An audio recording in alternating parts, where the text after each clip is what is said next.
Bonjour. Dans cette vidéo, on va parler des quêtes, et également quelques concepts introduits par la quête principale. Comme je l'ai dit dans la vidéo précédente, avec les combats, les quêtes seront l'une de nos principales sources d'XP, et parfois de Kama et de ressources. Les quêtes, ce sont tout simplement des objectifs que vous donnent des PNJ, et lorsque vous remplissez cet objectif, vous avez la récompense promise. Lorsque vous prenez une quête, elle s'affiche à gauche de votre écran, si vous avez encore de la place. Vous pourrez cliquer dessus pour voir vos objectifs. Et si cela implique un lieu bien défini, vous pourrez cliquer sur l'icône de boussole pour qu'elle vous guide jusqu'à cet endroit. Si elle n'est pas affichée, c'est que vous n'êtes pas dans la bonne zone, ou alors que vous êtes dans un bâtiment. Comme ici, je viens de faire le combat d'entraînement contre l'épouvantail, et ma boussole ne m'affiche pas quelle est la direction à prendre pour mon prochain objectif. C'est que je dois sortir du bâtiment pour l'avoir. A noter que certaines quêtes se débloquent juste en atteignant un certain niveau. Vous n'aurez donc besoin de parler à aucun PNJ, juste être du niveau nécessaire et présent dans la zone débloquera la quête. Voici un exemple de quête que j'ai réalisée. J'ai parlé à Red Label qui m'a donné une quête. La première étape me demandait de lui ramener des ressources. Une fois cette première étape réalisée, j'ai pu débloquer la deuxième. Une fois réalisée, j'ai débloqué la suivante, etc., etc.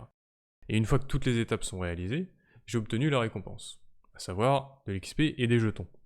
Les quêtes vous demanderont soit de suivre des objectifs étape par étape, comme ici, ou vous donneront plusieurs objectifs à compléter dans l'ordre que vous voulez.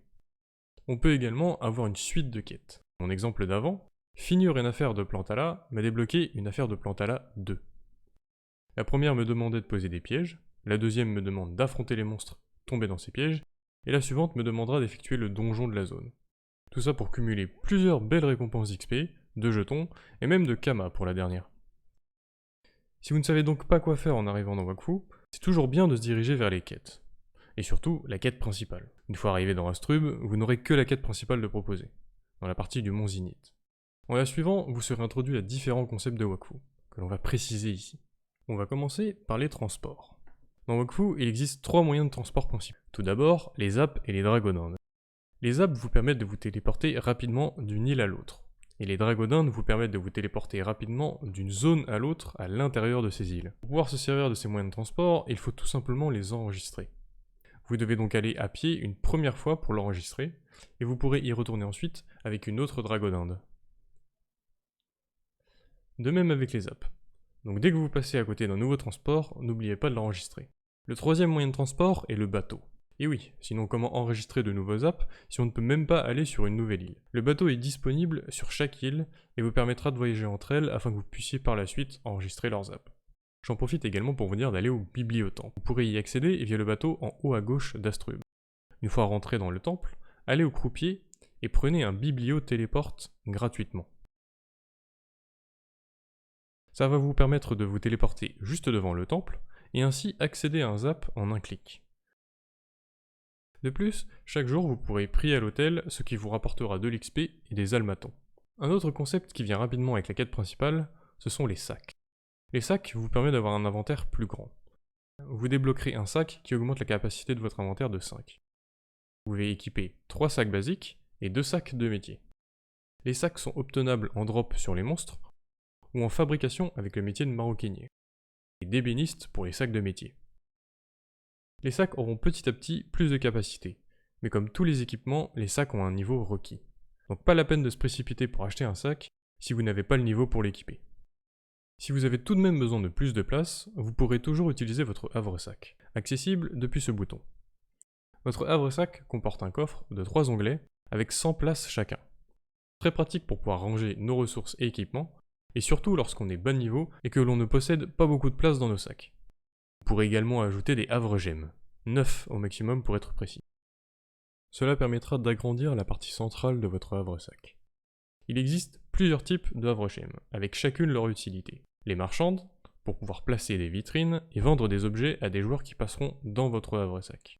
Les artisanales, qui permettront de placer des ateliers pour vos métiers, et qui permettent également aux joueurs de l'utiliser tout en profitant de votre niveau de métier. Service monnayable évidemment.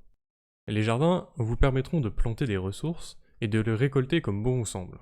Cependant, vous ne gagnerez pas d'XP de métier. Et enfin, les décoratives vous permettent de placer des éléments de décoration. Enfin, après plusieurs étapes dans la quête principale, vous débloquerez un compagnon, le chevalier d'Astrub. Les compagnons sont très utiles lorsque vous jouez seul. Vous l'avez peut-être vu sur des streams ou vidéos, mais certains jouent avec 3 personnages sur le même compte. C'est grâce au système de booster.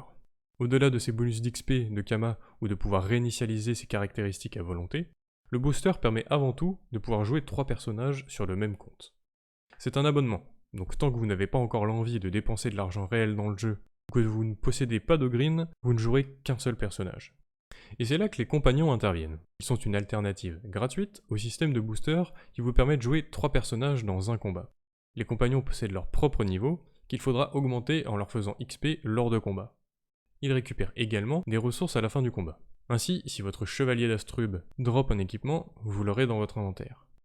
Les compagnons sont généralement un peu moins forts et moins polyvalents que les personnages classiques, mais ils restent une aide précieuse si vous n'arrivez pas à un combat et que personne d'autre n'est disponible pour vous aider. Bien, poursuivons sur la quête principale. Si vous suivez uniquement cette quête, vous arriverez à un petit blocage. Vous serez aux alentours du niveau 12-13, et Maître Ibos vous demandera d'être minimum niveau 21, pour continuer la quête. Heureusement, il vous présente également le concept des comptoirs de mercenaires et des guildes de chasseurs. Chaque comptoir vous proposera de réaliser des quêtes contre de l'XP, des kamas et des jetons de votre tranche. Les quêtes des comptoirs seront des quêtes de plus en plus difficiles. Les 2 premières quêtes vous demanderont de réaliser des petites tâches pour les mercenaires. Une fois réalisées, elles débloquent les 2 suivantes, qui vous demandent de tuer des monstres spécifiques, et une fois réalisées, elles débloquent la dernière quête, qui vous demande d'aller faire le donjon de la zone. Ces quêtes ne sont réalisables qu'une seule fois. Les guildes des chasseurs, quant à elles, proposent des quêtes journalières et hebdomadaires, qui vous rapportent de l'XP et des jetons. Elles proposent 3 types de quêtes. Ramener 10 semences de chaque espèce de monstre présent dans la zone, obtenues grâce au métier de trappeur. Ramener 10 ressources de chaque espèce de monstre présent dans la zone, obtenues en tuant les monstres. Et réaliser un donjon du niveau de la zone en particulier. Ces 3 quêtes sont journalières. Vous pouvez donc gagner de l'XP et des jetons chaque jour grâce à elles. A noter que les semences et ressources demandées seront toujours les mêmes pour une zone donnée. Et le donjon à réaliser change chaque jour. Une fois cumulées, toutes ces quêtes sont des sources d'XP et de jetons non négligeables. Et la quête hebdomadaire, eh bien vous l'obtenez au même moment lorsque vous prenez la quête journalière de donjon. Elle vous demandera de réaliser 3 ou 4 donjons du niveau de la zone dans la semaine. Ce que vous ferez naturellement si vous faites la quête journalière des donjons 3 ou 4 jours dans la semaine. Un bon moyen de progresser est donc de répéter ce schéma. Une fois que vous avez fini la trame de la quête principale pour cette zone, et son comptoir de mercenaires, vous passez à la zone suivante. Vous réalisez la trame de la quête principale, le comptoir des mercenaires, en profitant pour prendre des quêtes de guilde des chasseurs, quitte à faire un donjon, autant compléter les 2 quêtes à la fois, puis une fois fini, vous passez à la zone suivante. Et en répétant ce cycle, vous parcourez l'intégralité du monde des 12, en découvrant ses quêtes, monstres et donjons, tout en gagnant de l'XP, des kamas et des jetons. Bon, je vous ai montré comment gagner des jetons, mais à quoi servent-ils ? Eh bien ils s'échangent contre des ressources. Les jetons ont un niveau, et en fonction de ce niveau, vous pourrez les échanger contre des ressources de même niveau à un croupier. Les croupiers sont positionnés juste à côté du zap de la zone. Les jetons sont une source importante de ressources, et donc de kamas, à ne pas négliger donc. Petite précision sur les artefacts. Par moment, la quête principale vous demandera de franchir un obstacle, comme grimper à ces lianes par exemple. Mais votre personnage ne sera pas capable de le faire. Il lui manque un artefact. Pour l'obtenir, il faudra réaliser la suite de quêtes d'une zone. Elle se débloquera toute seule lorsque vous atteignez le niveau requis. Et enfin, les exploits. Ce sont des objectifs en plus à réaliser. Ils vous demanderont de réaliser des quêtes, donjons ou comptoirs de mercenaires. Ils vous donneront diverses récompenses, comme de l'XP, des jetons, des kamas, du cosmétique, etc. Vous pouvez vous focaliser dessus pour les réaliser, comme faire en sorte de tuer le boss d'un donjon en premier, puis refaire le donjon et le tuer en dernier, pour valider les exploits. Ou juste ne pas y prêter attention, et voir ça comme un bonus lorsque vous accomplissez vos quêtes. Et voilà, vous en savez maintenant un peu plus sur les quêtes. Sur ce, je vous donne rendez-vous dans la prochaine vidéo qui parlera de l'équipement et de l'enchantement. Allez, à toutes.